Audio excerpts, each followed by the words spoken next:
샬롬. 새벽 예배 자리에 나오신 여러분들 주님의 이름으로 환영하고 또 축복합니다. 2월 14일 화요일, 오늘 우리에게 주신 하나님의 말씀은 사사기 12장 8절로 15절 말씀입니다. 사사기 12장 8절부터 15절까지 말씀, 하나님의 말씀을 제가 봉독하겠습니다. 그 뒤를 이어 베들레헴의 입산이 이스라엘의 사사가 되었더라. 그가 아들 30명과 딸 30명을 두었더니 그가 딸들을 밖으로 시집 보냈고 아들들을 위하여는 밖에서 여자 30명을 데려왔더라. 그가 이스라엘의 사사가 된 지 7년이라. 입산이 죽음에 베들레헴에 장사되었더라. 그 뒤를 이어 스불론 사람 엘론이 이스라엘의 사사가 되어 10년 동안 이스라엘을 다스렸더라. 스불론 사람 엘론이 죽음에 스불론 땅 아얄론에 장사되었더라. 그 뒤를 이어 비라돈 사람 힐렐의 아들 압돈이 이스라엘의 사사가 되었더라. 그에게 아들 40명과 손자 30명이 있어 어린 낙이 70마리를 탔더라. 압돈이 이스라엘의 사사가 된 지 8년이라. 비라돈 사람 힐렐의 아들 압돈이 죽음에 에브라임 땅 아말렉의 사람의 산지 비라돈에 장사되었더라. 아멘. 기도하시겠습니다. 주님 감사합니다. 오늘도 우리를 이 은혜의 자리로, 말씀과 기도의 자리로 부르신 은혜 감사를 드립니다. 이 시간이 참으로 복된 시간이 되게 하여 주시옵소서. 말씀으로 주님을 만나는 자리가 되게 하여 주시옵소서. 우리 마음과 생각을 채우고 있는 모든 복잡하고 혼란스러운 마음들, 어리석고 교만한 생각들을 다 내려놓고 주님의 말씀으로 채워지는 이 시간이 되게 하여 주시옵소서. 성령께서 우리의 마음과 생각을 지켜주시고 함께하여 주시옵소서. 예수 그리스도의 이름으로 기도드리옵나이다. 아멘. 여러분, 그러고 보니까 오늘은 2월 14일 발렌타인스데이입니다. 이날은 본래 초기 기독교의 사제였던 발렌티누스를 기념하는 날이었습니다. 어떻게 해서 이날이 지금의 발렌타인스데이가 되었는지 여러 가지 유래들이 있지만, 그리고 요즘 상업적으로 더 이 날이 이용이 되고 있기도 하지만, 그래도 중요한 것은 사랑을 나누고 사랑을 확인하는 날이라는 것입니다. 기독교가 아니라 하더라도 사랑은 모든 종교와 가치의 핵심 주제입니다. 그 표현이 자비이든 박애이든 사랑이 인간의 삶의 최고의 덕목임에는 틀림이 없습니다. 무엇보다 우리 믿음의 사람들은 예수 그리스도의 십자가를 통해 우리를 향한 하나님의 사랑이 무엇인지를 잘 알고 있습니다. 그런데 문제는 알기는 알지만 실천이 잘 안 된다는 것이죠. 사랑이 소중하고 사랑이 아름답고 사랑이 생명의 역사를 가져온다는 것을 알면서도 사랑을 실천하는 데 있어서는 늘 머뭇거리게 되고 주저하게 되고 뒤로 미루어질 때가 많습니다. 여러분, 오늘 하루 동안 사랑을 미루지 마시고 작은 것이라도 사랑을 실천하시는 여러분들 되었으면 좋겠습니다. 여러분에게는 인생의 목표가 무엇입니까? 그 목표를 이루기 위한 분명한 계획이 계십니까? 또 그 목표를 이루기 위한 열정이 있으십니까? 목표를 이루기 위해 노력하고 최선을 다하고 계십니까? 그리고 그 목표를 이루는데 방해가 되는 습관이나 행동이 있다면 그것을 허용하지 않고 과감하게 내려놓고 계십니까? 그렇다면 여러분은 목표를 이루어가는 삶을 잘 살아가고 있다라고 여겨도 좋을 것입니다. 분명한 목표를 가지고 있고 목표에 대한 열정이 있고 또 목표에 걸림돌이 되는 것들을 절제할 수 있다면 성공할 수 있다라고 하는 글을 읽은 적이 있습니다. 사도 바울은 빌립보 교회에 보내는 편지에서 자신의 목표에 대해서 이렇게 말했습니다. 오직 내가 그리스도 예수께 잡힌 바 된 그것을 잡으려고 달려가노라. 표대를 향하여 그리스도 예수 안에서 하나님이 위에서 부르신 부름의 상을 위하여 달려가노라 라고 말했습니다. 바울은 예수님께 붙들린 삶을 살기를 원했고 하나님의 부르심을 향해 달려갔습니다. 그는 일평생 복음을 전하겠다는 한 가지 목표를 가지고 그 목표를 이루기 위해 열정과 노력을 다하였고 그 목표를 이루는데 걸림돌이 되는 것을 과감하게 내려놓았습니다. 배설물처럼 여기기도 했다라고 말합니다. 우리가 지금 사사기의 말씀을 묵상하고 있습니다. 사사기에 등장하는 사사들에게도 목표가 있었습니다. 그들이 이스라엘의 사사로, 지도자로 세워진 이유는 이스라엘이 다른 민족의 침입과 지배를 받아서 고통 가운데 있을 때에 이스라엘을 그 고통 가운데서 구원해내고자 하는 목표가 있었습니다. 한마디로 평안이 없던 이스라엘에게 평안을 주는 것이 사사들의 임무였습니다. 사명이었습니다. 그것이 목표였습니다. 그렇기 때문에 사사기에 나오는 여러 사사들에 관한 기록은 대개 이렇게 끝맺음을 하고 있습니다. 그 땅이 평온하였더라. 그렇게 기록하고 있습니다. 기드온과 그 이전의 사사들에 대한 기록을 보면 약간의 차이는 있긴 하지만 거의 대부분 그 땅이 평온하였더라 라고 하는 평가를 하고 있는 것을 봅니다. 이렇듯 사사로 부르심을 받고 사사로 지냈던 기간 동안 이스라엘이 평온하도록 만드는 것, 그것이 사사들에게 부여된 사명이었습니다. 그 사명을 위해 하나님께서 그들을 사사로 부르시고 세우신 것이었습니다. 하지만 어느 순간부터 그 땅이 평온하였더라 라고 하는 표현이 사라졌습니다. 하나님 앞에서 이스라엘이 악을 행하다가 그 악의 대가로 고통을 받게 되고 그 고통이 너무 심하여 회개하게 되고 회개하면 하나님께서 사사를 부르시고 세우셔서 그 땅을 평온하게 하셨습니다. 이렇게 곧 다시 평온을 찾았던 이스라엘이었는데 언젠가부터 평온이 사라지기 시작한 겁니다. 오늘 우리가 읽은 말씀에는요, 3명의 사사가 등장을 합니다. 입산과 엘론 그리고 압돈이 그 주인공입니다. 자, 그런데 그들의 생애를 기록한 말씀에는요, 이스라엘을 구원했다라고 하는 기록도 없고 그 땅이 평온하였다라고 하는 기록도 나오지 않습니다. 대신에 지금까지의 다른 사사들과는 다른 기록들이 남아있는데요. 오늘 본문 12장 9절에 보면 사사 입산에게는 아들 30명과 딸 30명이 있었는데 자녀들이 모두 이방 민족과 혼인했다라고 말하고 있습니다.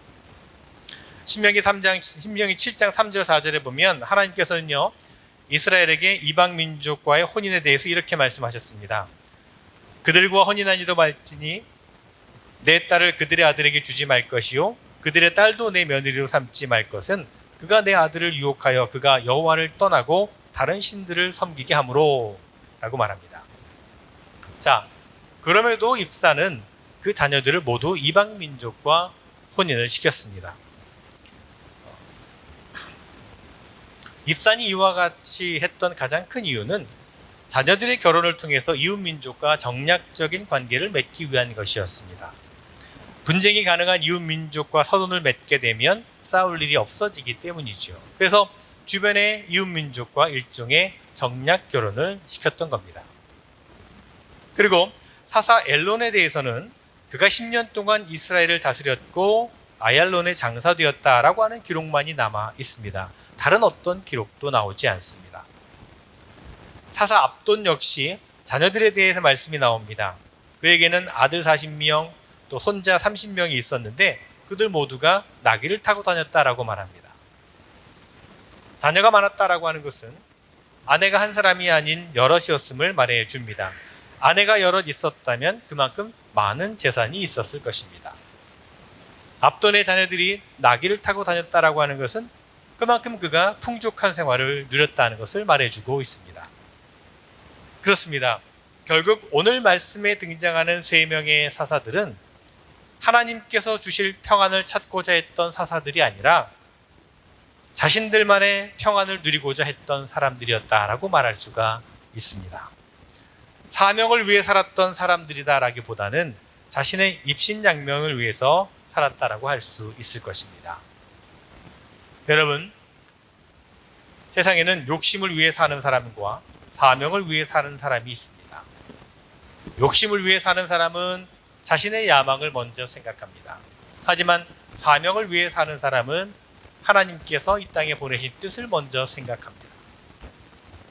여러분은 욕심을 위해 살고 계십니까? 아니면 하나님의 뜻, 사명을 이루기 위해 살고 계십니까? 대부분의 사람들에게 인생의 목표를 물어보면 부자가 되는 것, 성공하는 것, 위대한 업적을 남기는 것, 그래서 이름을 남기는 것이라고 대답을 합니다. 다 좋습니다. 그런데 그러한 목표가 누구를 위한 것이냐, 무엇을 위한 것이냐 하는 것이 중요합니다. 자신을 위해서 부자가 되려 하고, 자신을 위해서 성공하려고 하고, 자신을 위해서 명예를 얻으려 한다면 그 사람은 욕심을 위해 살아가는 사람입니다. 그러나 하나님의 뜻을 이루기 위해 부자가 되려 하고, 하나님의 뜻을 이루기 위해 성공하려고 하고, 모든 목표가 궁극적으로 하나님의 영광을 드러내려 하는 것이라면 그 사람은 사명을 위해 살아가는 사람일 것입니다. 사명을 이루는 인생을 살아가기 위해서는 욕심을 버려야 되는 순간들이 많습니다. 사명이 있다면 욕심을 함께 끌어안고 살 수는 없습니다. 욕심을 끌어안고는 사명을 이루기가 어렵기 때문이죠. 또한 하나님의 사명을 받았다 하더라도 사명의 목표를 잃어버리면 하나님의 뜻을 이루지 못하게 됩니다. 오늘 본문의 세 사람은 사사로 세우심을 받았지만 하나님께서 주신 이스라엘의 평안이라고 하는 사명을 이루지는 못했습니다. 사명을 소홀히 여겼습니다. 아무런 의미 없는 삶을 살아갔다는 것입니다. 사명을 이루지 못한 실패한 인생을 살았다고 할 수 있을 것입니다. 여러분, 사실 우리들은 본래 약속의 백성이 아니었습니다. 에베소서 말씀에서처럼 약속의 언약들에 대하여는 외인이요 세상에서 소망이 없고 하나님도 없는 자와 같았습니다. 그러나 우리는 예수 그리스도 안에서 예수 그리스도의 보혈의 은혜로 말미암아 하나님의 자녀가 되었습니다. 하나님 나라의 백성이 되었고 영원을 사는 사람들이 되었습니다. 예수님이 십자가에서 피 흘려 죽으심으로 우리의 모든 죄값을 치르셨기 때문에 누구든지 저를 믿으면 멸망치 않고 영생을 얻고 하나님을 아버지라 부르고 하늘의 시민으로 살게 되는 것입니다. 예수님이 이 땅에 오신 사명을 온전히 이루셨기 때문에 우리가 구원받은 하나님의 자녀로 살게 되었습니다. 자, 그러니 우리도 예수 믿는 우리도 우리에게 주신 사명을 이루어가며 살아가야 할 것입니다. 우리에게 주신 사명이 무엇입니까? 예수님께서 제자들에게 말씀하십니다. 너희는 가서 모든 민족을 제자로 삼아 아버지와 아들과 성령의 이름으로 세례를 베풀고 내가 너희에게 분부한 모든 것을 가르쳐 지키게 하라 말씀하셨습니다. 이것이 우리의 사명입니다. 또한 땅끝까지 이르러 내 증인이 되리라 라고 말씀하셨습니다. 그리고 이와 같은 사명을 감당하기 위해서 내가 세상 끝날까지 너희와 항상 함께 있을 것이다 라고 약속해 주셨습니다. 우리는 우리에게 주신 사명이 무엇인지를 깨닫고 사명을 이루는 삶을 살아가야 할 것입니다. 사명을 완수하는 그리스도인이 되어야 할 것입니다. 여러분, 오늘 하루 여러분 무엇을 하실 것입니까? 누구를 만나실 것입니까? 어디를 가실 것입니까? 무엇을 하든지 누구를 만나든지 어디를 가든지 그곳에서 그 관계 속에서 여러분이 그리스도인임을 잊지 말았으면 좋겠습니다. 다시 말해서 여러분을 통해서 여러분의 말과 표정과 몸짓과 행동을 통해서 그리스도의 향기가 풍겨나고 다른 사람들이 여러분을 보고 그리스도인임을 알아야 한다는 것입니다. 그것이 우리의 사명입니다. 사명을 받은 사람은 힘이 들든지 어렵든지 손해가 나는 것 같든지 개의치 않습니다. 왜냐하면 사명을 성취하는 기쁨이 있기 때문입니다. 하나님이 주신 사명에만 관심을 두고 살아간다면 다른 사람이 나를 어떻게 보든지 어떻게 생각하든지 어떻게 말하든지 신경 쓰지 않게 됩니다. 사명에 있는 사람에게 가장 즐거운 일은 부유해지는 것도 아니요 사람들에게 인정받는 것도 아닙니다. 사명을 이루는 것 그 자체가 기쁨입니다. 여러분 모두가 사명의 사람들이 되시기를 바랍니다. 우리의 삶의 목표가 우리의 삶의 목적이 몇몇 사사들처럼 단지 자신이 풍요해지고 식구들이 배부르게 하려고 잘 먹고 잘 사는 것이 되어서는 안 될 것입니다. 그렇다면 우리의 삶은 오늘 본문에 나오는 세 명의 사사들과 다를 바가 없는 것이죠. 사명을 이루면 입산과 엘론과 압돈과 같은 존재감이 없는 자가 되고 맙니다. 바라기는 여러분의 삶이 아무런 존재감 없는, 의미 없는, 가치 없는 삶이 아니라 하나님께서 여러분에게 주신 사명을 이루어가는 삶을 살아가시기 바랍니다. 사명을 깨닫고 사명을 품고 사명을 위해 최선을 삶을 살아가는 가운데 주님께서 함께 하시고 끝까지 동행하시며 복과 은혜를 주실 줄을 믿습니다. 그런 여러분의 삶이 되기를 간절히 주님의 이름으로 축원을 드립니다. 기도하겠습니다. 주님 감사합니다. 오늘도 말씀으로 우리에게 다가오시고 말씀으로 주님의 뜻을 배우게 하시니 감사드립니다. 말씀을 듣는 것에 그치지 않게 하시고 말씀을 살아내는 우리 모든 성도들이 되게 하여 주시옵소서. 바라기는 우리를 부르시고 우리를 사명자로 세우셨으니 사명을 품고 살게 하여 주시옵소서. 사명을 이루어가는 삶 가운데 주님께서 함께하여 주시옵소서. 참으로 우리의 삶이 부끄럽고 아무런 무의미한 삶이 아니라 사명을 감당하는 복된 삶이 되게 하여 주시옵소서. 예수 그리스도의 이름으로 기도드리옵나이다. 아멘.